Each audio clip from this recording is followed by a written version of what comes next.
So good morning, everyone, depending on where you're located. My name is Dr. Patton. So hopefully you all we can sit back and kind of relax and kind of enjoy the next hour or so, or 45 minutes or so. So in the process, during that time, if you have any questions or anything like that, just feel free to ask away, put it in the chat box or what have you, and I'll do my best to address that in the midst of trying to address everyone else. So one of the common questions that I get from a lot of you, you normally send it via messenger or what have you. And I don't know if it's by default, but a lot of the questions is, what is your background? And so I normally kind of don't respond to those because I'm not really sure if that was done by accident or what have you, or whatever the case may be. But I want to make sure that, you all understand that I'm not ignoring you if you've done that. So, and then in the chat, someone also asked me, what is my background? What is your leadership background? So I'm going to give you just a brief synopsis of my background so you have a general idea the way I think, the way that I do, or what have you. So I spent most of my adult life in the United States Marine Corps. So I spent 27 years on active duty. And so I always say, leadership starts at home. That's where it starts. It starts at home. That sets your foundation.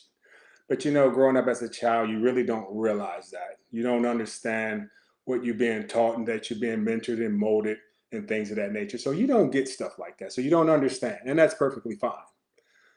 But my real interaction with leadership, where I was coherent to exactly what was going on, is when I went to boot camp. So I spent, again, most of my adult life in the United States Marine Corps. And from that time, I held various leadership positions from the lower level to the middle level to the upper echelon. So I felt all positions and I've seen all sorts of things. During that time, I taught at Marine Corps University, taught part of their leadership package, part of their drill package, and other things of that nature. But then also, and I'm skipping out a lot because I've done a lot in my military career, I also taught at the Marine Corps most premier leadership school, which is drill instructor school. Some may not be familiar with that term, but you may be more familiar with the term drill sergeant. So I taught that, and what that school is, it allows you to train, mentor, develop, and mold a person to become a Marine Corps drill instructor, to train recruits to take them from the status of a civilian over a 12-week period and turn them into a United States Marine. And that is a long process. I also teach as an adjunct at the University of Charleston, part of their Master's of Science program. I've been doing that for about a year and a half. And I'm also a member of the National Society of Leadership and Success. My primary job, I work for the federal government, so I do a lot there. So I have a pretty diverse background, and also my doctorate is in management and organizational leadership. So to give you a little background, that is part of my background, so you all have an understanding. So I'm gonna try to scroll through as I go, and I appreciate the comments that you put in there. So thank you for that. Hey, Janae, good morning. Good morning to you. So I just wanted to give you all an idea and understand. So one thing that I want to address, I use the word quote unquote subordinates sometimes. And some people, rather, I chose a different word or felt, I don't want to say offended that I chose that word, but I want to break it down for you. Could I have used other words? Possibility. But you got to keep in mind, it also depends on your culture, right? Because everyone has a different culture. Again, most of my adult life was spent on active duty. So where you serve in the Marine Corps, that is our culture, subordinates. However, one thing you need to keep in mind, the word subordinate is not about a person, it's more about the position. So it's not passing judgment on that person. So I made a post and someone made a comment. I want to clear this up for that individual, whoever else. So I'm trying to paraphrase some of the things he said. So he made a comment. He stated that authentic leaders will never refer to those that he or she leads as subordinates. Then he said something to the fact that a true leader would never say that. That's not true. And this is why that's not true. and I'm speaking from the military aspect. I know many great combat leaders that's very authentic, that led on every scale that you can possibly lead on, from the most stressful position to the most comfortable position. And just because they may use the term subordinate doesn't mean they're not authentic. They just as authentic as anyone else. Also, I want to address, this person also said I could have used the word associates. I could have, but associate doesn't capture the definition of subordinate. So they're two separate things. Someone said I could have used the team members. Okay, could have used team members. But again, when you're trying to define status of where someone is on a scale, team member doesn't. It tells everyone that you pretty much equal as far as position wise, and that's not necessarily the case. And then think back to structure. And I'm going to say this again from a military standpoint. When when I was on active duty, and if I call a person who's the rank of a sergeant and I say, hey, sergeant, come over here for a minute. By me calling that individual by his or her rank, that is acknowledging is, one, I am senior to you. Two, you are subordinate to me. Three, I'm the one who has a higher position. And four, you know this. But regardless of that, it has nothing to do with disrespect, right? Again, so that term is more about the position than the person, because I can have people who may work for me or what have you that be one of my best friends. As a matter of fact, that has happened. And although his position was subordinate to mine, that was my best friend. So don't get wrapped around verbiage. And I do think messaging is important. And I'll talk about that in a little bit. But I do think that is important. But I want you all to understand that, it's not a derogatory word. Could I have used other words? Yes. Could I have used direct reports? I could have. Could I have used supervisees? I could have. But they also mean subordinates. So no matter what word I used, they all would have had the same definition. So don't get wrapped around if someone says he or she, that's my subordinate, what have you. And all it means is a person who kind of works under you. And that's it. Don't read more into what it is. And that's the world we live in. Hey, good morning, Krista. So that's the world we live in. And we get wrapped around words. Now, granted, words have meaning. And again, I will talk about that here shortly. And I think it's very essential and important that you pay attention to those words that have a lot of meaning. So that is the take that I want to give you. Hello from Trinidad. I wanted to give you on subordinate and my take on it. And if I use it or you see it in one of my posts or maybe even a live chat, don't take it personally, because it's not directed that way.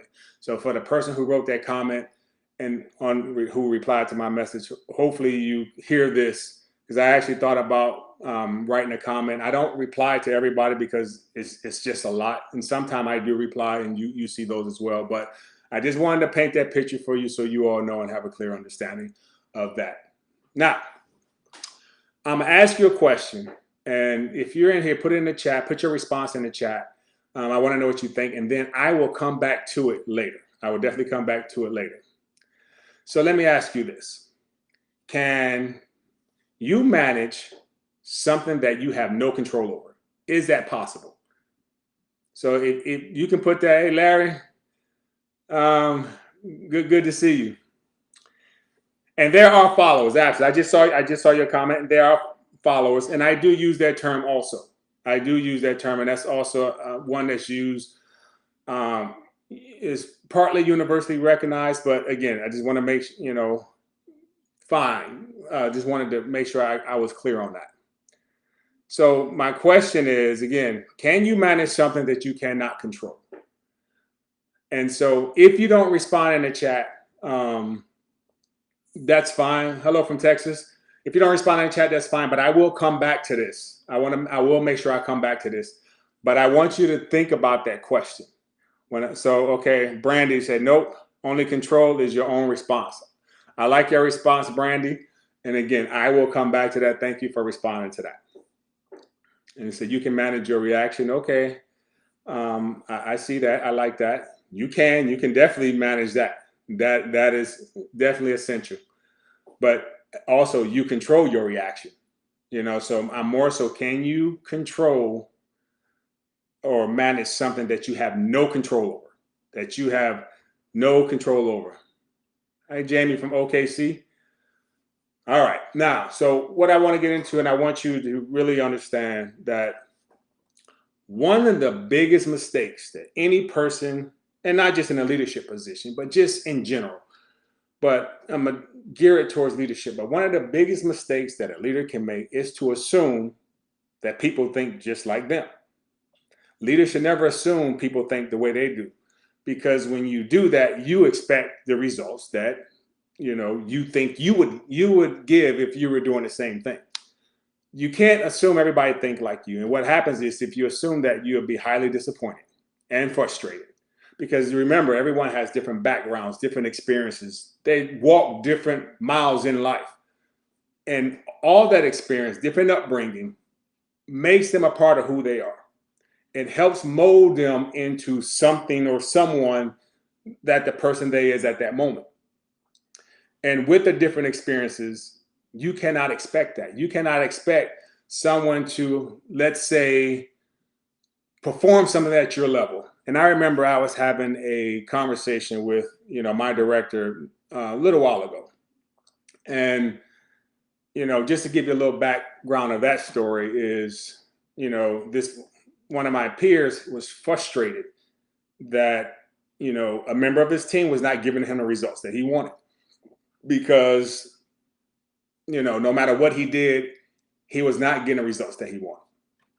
And so he was quite frustrated. And so what I was explaining to not only that individual, and then my supervisor as well, I was breaking it down like, look, people can still give their best and not get the same results. And I put it, if you follow sports or anything like that, or you can take it and frame it anywhere else how you want. You can take, if you really follow sports or football, take Tom Brady, for instance. Tom Brady, his story is written, right? And then you'll take another quarterback, let's say, Matthew Stafford or somebody. No matter how hard Matthew Stafford tries or trains, and he may even train harder than Tom Brady, he may not be as good. And that's okay. All you can do is give the best that you can do at that time. And you can still seek, professional development and things of that nature. You can utilize all your resources. And even with that, you may not still achieve that status. And that's okay. That is perfectly okay. So let's not get wrapped around that. So that was a long, drawn out conversation. So, but again, don't expect them to think like you do, and don't expect them to perform like you do, like mirror. And that's okay. But at the same time, one thing you also need to do is, and this is important, we get wrapped around that, this person don't do that or something like that. So here's one thing I learned over the years. If you want somebody to be where you are, you got to go and get them. You can't stand up there and say, come follow me, like you're on this pedestal, or stand there and wait. No, you have to go to where they are and bring them to where you want to be. It's a process. It takes time, and that's perfectly okay. But you have to understand that, if you're new to an organization and people may look at you a little bit sideways and be like, who is this person? It's about that trust factor at that point. They're trying to size you up and things of that nature. You cannot stand there on a pedestal or with the barrier between you and be like, all right, let's go. Doesn't quite work that way. Again, if you want the respect and you want them to do exactly, what you request of them, go get them and bring them where you are. By going and get them for one, now you're on their playing field. And you're taking them, as you taking them from their playing field to your playing field, there's a lot of mentoring and growth that's taking place during that time. So allow them to embrace that. Allow them to embrace that. Allow them to learn. And here's the interesting piece. When they get there, they may not even realize they're there. They may not have no clue. Or they may just wake up one day and be like, oh, wow, I'm here. So they have arrived. And then you take them at that point, you all go to new heights. and you take them where you want them to go from there. So it's a process. It's a process. And in the midst of all that process, you got to understand everybody, within that, section or team or what have you is different. But we'll talk about that too. Also, one of the things that, let me go back while I read. I'm trying to read and keep up. Talent management, provide or show the path of success. Absolutely. You cannot control. Okay, you cannot control what's out of your control. Okay, Lenny, I will definitely come back to that. Okay, fair enough. Now, so we already talked about one of the biggest mistakes we make as leaders, that these people think like us. They don't. One attribute that's also important and is part of the foundation of leadership is communication. Communication is what connects you to your team, to your organization as a whole, to the outside entities of the organization. And it brings you all together, sort of like a puzzle piece, right? So if you're not communicating well, then that may be part of the problem. So I'm reading. Okay. Hey, Andrea, glad you made it. So again, communication is essential. But what I want you to understand, what is equally important as communication, is the comprehension of it, right? Because you can give, you think you can be articulating really well. That's perfectly fine. And you think you got your message across. But one of the biggest mistakes that we make is now we assume that our message has been received, and then we go about our merry way. So I'm reading the comments say, so what if they don't want to even learn? That must be part of a different story. And also, Carolyn, what you said, yes, you have to be a great listener. Again, that's where the comprehension is important. Now, so here's something, and I know Larry can contest to this because this is something that we do, RVA, repeat, verify, answer, verify. Or so look at it from a sense where, okay, let's say, I'm going to look at some of the names in here. So I'm going to use Lenny. Hopefully I'm pronouncing that right. If not, I apologize. So Lenny and I are having dialogue. And let's say, Lenny, you're on my team. And I say, all right, Lenny, this is what I need you to do. I need you to take all of these, move them on that side. But in the process, there are certain boxes that go on this side. There are certain ones that go on that side. Each one has something very important inside, so you make sure you don't mess that up. That was my instructions. That's how I communicated to Lenny. Now, also, although it was not the best method because I didn't give her specific details, it gets worse when she says, okay, and go do the task without really understanding. So what I do as a leader, I say, okay, Lenny, do you understand? She say, yes. I say, okay, explain back to me your task. And that is how you verify if they understood your exact task. So she repeats it, but left a lot of stuff out. And it could be because I wasn't really crystal clear. So she's trying to verify to make sure she understands and comprehend exactly what I'm saying. And that's how you do that from that standpoint. And then if that's not what I want to say, no, okay, you know what? This is what I mean. Do this or do that, or be more specific in your details, or explain it another way where that person can comprehend you better. Now, I also mentioned messaging. Messaging is important. So messaging will make you or break you. Messaging will take you a very long way, or it can make you on a short path, no matter what environment you're in. It could be the working environment. It could be your everyday life. Messaging is essential. How you approach messaging. So, is how you articulate it, right? So what point do you want to get across? So I'm going to use a common one that you all been hearing about. And I like this one, even though it's not necessarily leadership based. I like this one because it paints a picture of why messaging is important. So let's say I come to you, or you all hear me vent, and I say, you know what? Let's just defund the police because I am sick and tired, right? That sounds a little bit abrasive. It sounds, it gives that certain it has a negative undertone, right? So if I'm saying that, let's just defund the police because I'm sick and tired of what's going on, they're not doing their job, and I go on this rant, right? And some of you will be like, whoa, okay, that's not okay. Hold up. So I see where you're going. You're saying defund the police. I see your message. I don't like it. But what you could say instead of defund the police, you can say, well, you know what? I think we need police reform, and lay it out and why. You're delivering the same message, but your messaging itself is different. So it's wrapped up in a different package. It's like your Christmas gift. You got one that's in a beat up box, then you got one that's all nice and pretty and things like that, but they got the same thing in it.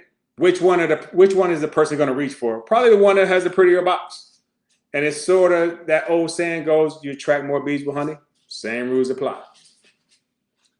And Lenny, I agree. Your messaging should be specific and defined. Right now I'm reading Organization Communication Leadership is essential to maintain robust organization. Absolutely.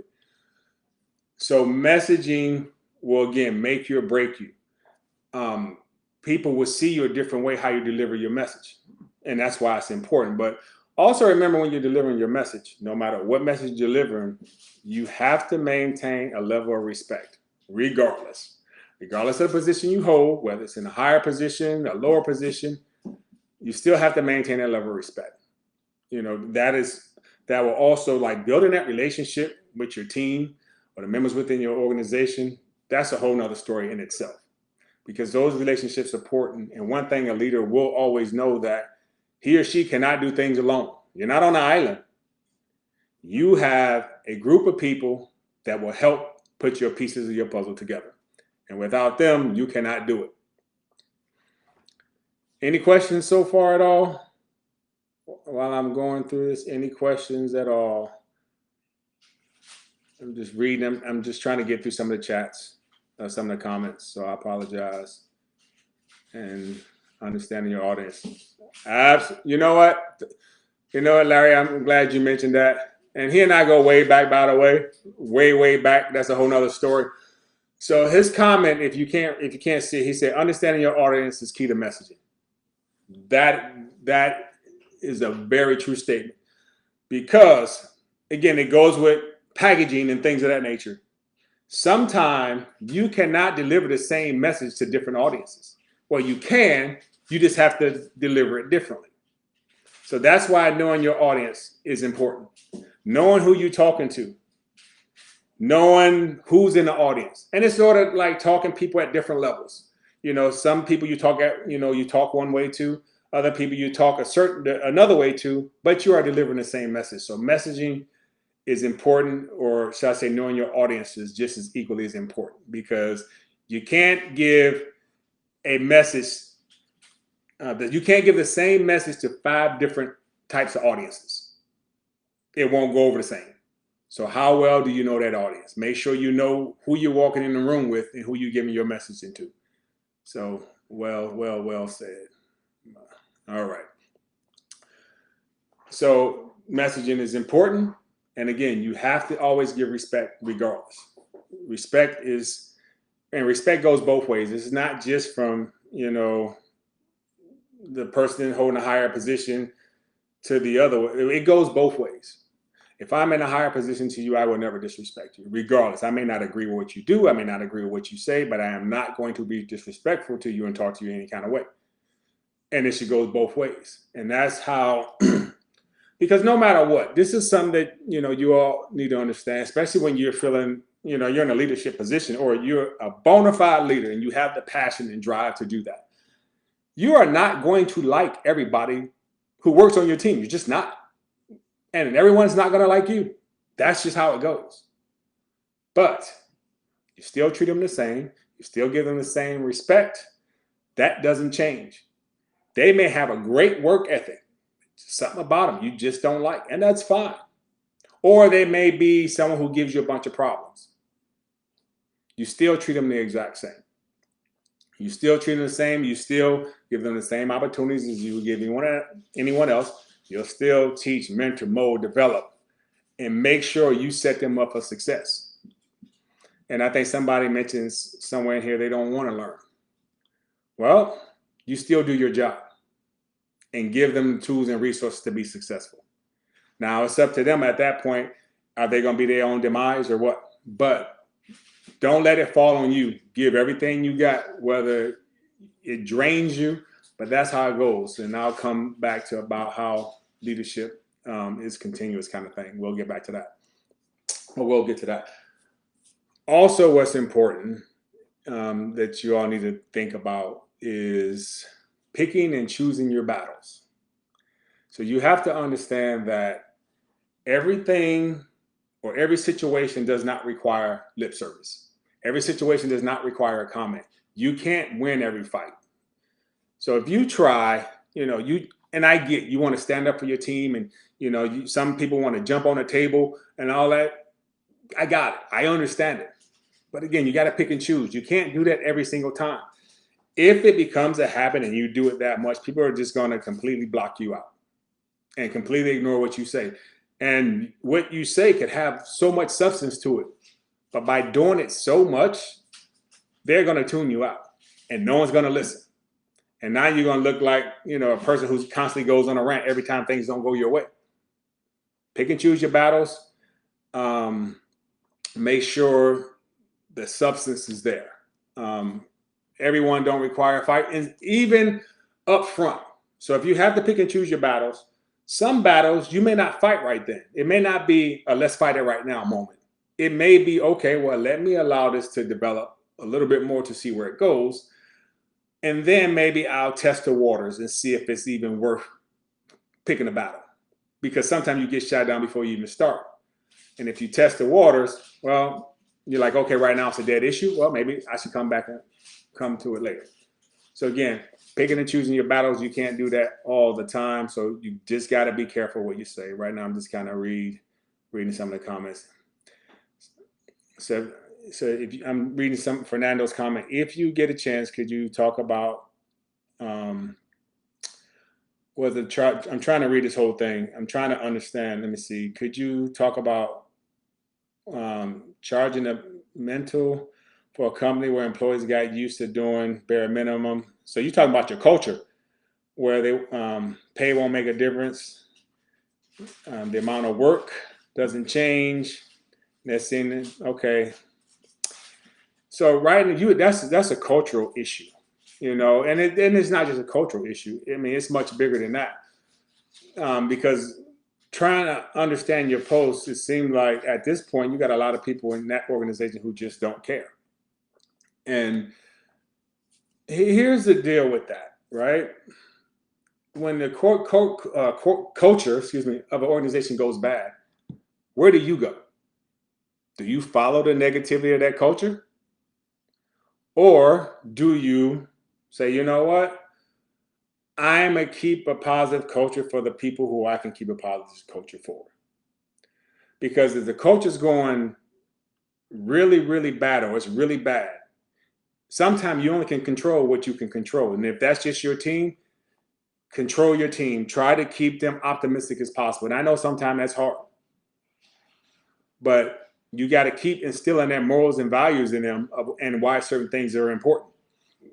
So just keep that in mind in the process. But all it takes really is one person at a time. One person at a time.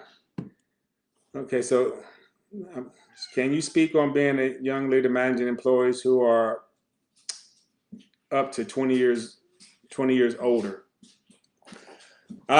So Corey, that's interesting. Like when you're talking about leading someone who's like 20 years older than you, keep in mind people are set in their ways. I got it. They're set in their ways. And then a lot of times at that time, the organization probably has evolved if they were there a long time in so many ways since they've been there. They may be resistant to change. That's probably possible. So if you come across an instance where we're going to start with change management process. You as a person who's, in that supervisor, leadership, what have you position, well, you have to support the change. You have to sell it, right?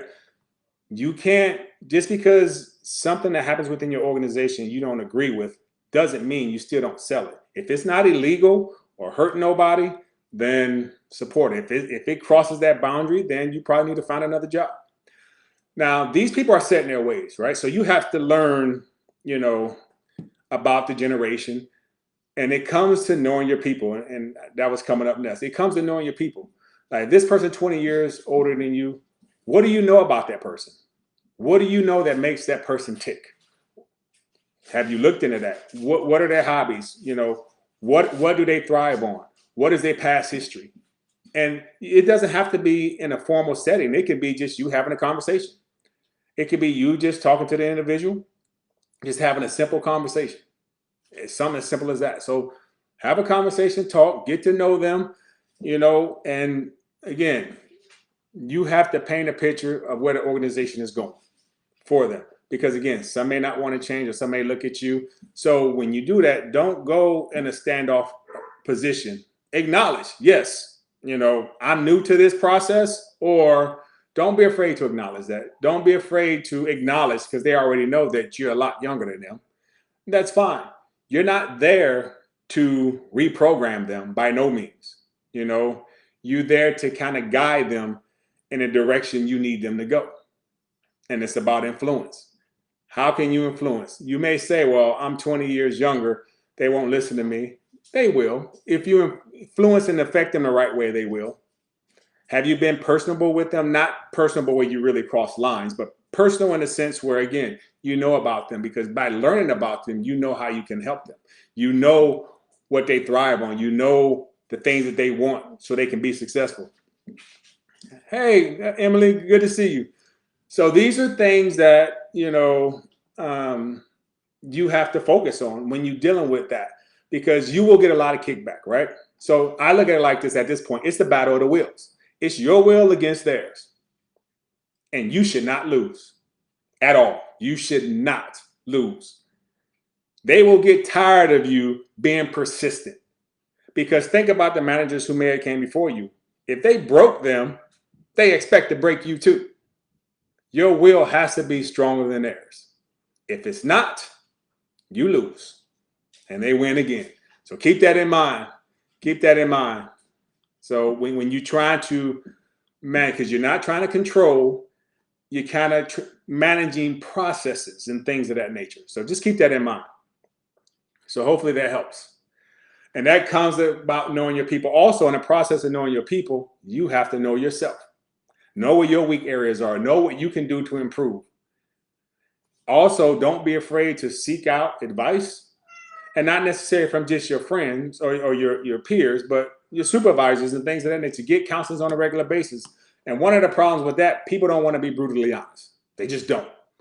Well, force them to be brutally honest. Force them to tell you if you're doing a horrible job in a certain area. Let them, and find ways to improve that. Find ways to improve that. So seek that, because you may think you're here, but in reality, you might be here. So don't take a little bit of humble pie, and don't be afraid to find out where you really are, because we all, no matter what we all have weaknesses. We all. And I'm sure, like a lot of you, I've been in a leadership realm for decades, but I don't know everything. I will be the first to tell you, I don't know everything. I can still learn something. And I can acknowledge that and accept the fact that, yes, I can do that. So don't be afraid. Don't be afraid to do that. Don't be afraid to seek that knowledge. Now, which goes to another thing, is criticism. So there is a difference between criticism and constructive criticism, right? So I'm going to use Emily, since Emily just popped in a little bit ago. So let's say, Emily did something that I didn't like, or I wasn't satisfied. I'm not going to say I didn't like it. I'm going to say I wasn't satisfied, right? And so if I say, you know what, Emily, this is horrible. Like all of this, I'm looking at your work, this is choppy, this is messed up. Nothing is functioning properly. Done there, they'll end the conversation. That's criticism.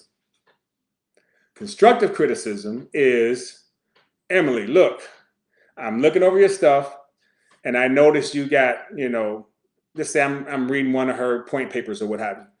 I noticed that you have spaces in between. or your sentence structure is messed up. You have no breaks in your sentences. The whole format is wrong, right? Now, what a constructive piece come in is me telling her how to fix it. Now that I gave you kind of told you what was wrong, now I'm going to tell you how you can fix it. So that's the difference between criticism and constructive criticism. So when you give out criticism to someone and people say, don't say, oh, I don't like the word criticism. Well, it's reality. And if you don't know me, you'll learn by now I'm a straight shooter. So I really don't sugarcoat too much. So now if you come to that point of, you have a supervisor or someone who's pointed over you, constantly criticizing you, say, okay, well, you tell me everything I did wrong. Help me learn how to fix it. Help me learn how to fix it. So Brandon asked, and yes, Lenny, be transparent. Brandon, how do you motivate your team when they work so hard, 12-hour days, no breaks? He's 6 days a week. My team is losing inspiration and drive to work. Your team is at that point. So first, you have many options, right? And sometimes it could be your situation could be deadline based, depending on what you do. And you have to get things done at a certain time. I got it. But, and I was going to talk about this a little bit later, you are responsible for the welfare of your team. You are. So you have to find ways to motivate them. What inspires them, right? You have to learn what inspires them. They're basically getting depressed, they're getting at their wits' end. How can you give them an outlet? So you have to find a way to give them an outlet. Even if you go to the superiors, you go to them first and say, hey, this is what's going on. Can we get some, assistance, just to kind of break up the monotony a little bit. If they say no, then you have to find a way to do it. Whether it means rotating each individual to give them an extra couple hours, and it may put more workload on the other person. However, they know you care. Are you in there with them? This is where it gets important. Are you in there with them, logging them 12, 14 hours and sweating? If you're not, you should be, because you got to give them some sort of relief. You got to let them know that somebody actually cares. So is it you who care? You got to show them that. If they don't see that, then they're just going to drop and say, forget it. So you got to keep that in mind. So put in the work with them, find a way to give them breaks, find a way to relieve their stress and tension, the things that they're going through right now. So I don't know what field you're in, so I'm kind of limited at what I would say. So I'm kind of generally speaking. So I'm not really, but there's a lot of things you can do depending on what that is. All right, so let's see. So we talked about knowing your people and knowing yourself, talked about feedback. And also, it's when do leaders get a break? So take her out. So when does leader get a break? Honestly, never. Leaders don't get breaks. They don't get breaks at all. You are a leader 24/7. So if someone calls you, and I say this because this was instilled in me years ago. So if someone called me at 2 a.m, someone who's on my team or in my shop, if someone calls me at 2 a.m. and need my assistance, I'm going to give it to them.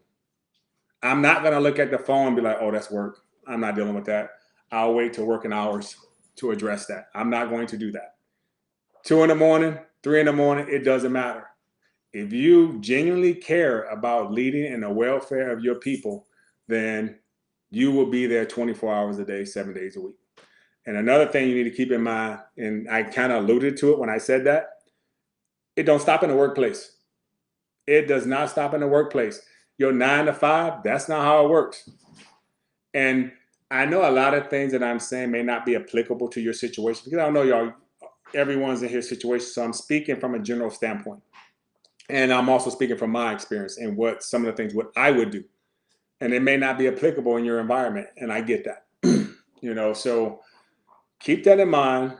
And, it doesn't stop around the clock. And we only got 5 more minutes.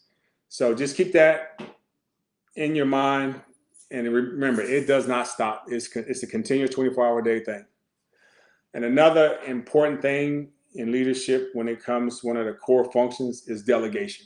Delegation has a couple parts because it allows you to get more things done. Also, it allows you to allow your team to grow. But there is one important thing. What is the most important thing when you delegate? And I know a few of you because I know some of you. You already know what this is. And Larry, or Emily, I would expect one of you to probably say it. But what is the most important thing when you delegate something?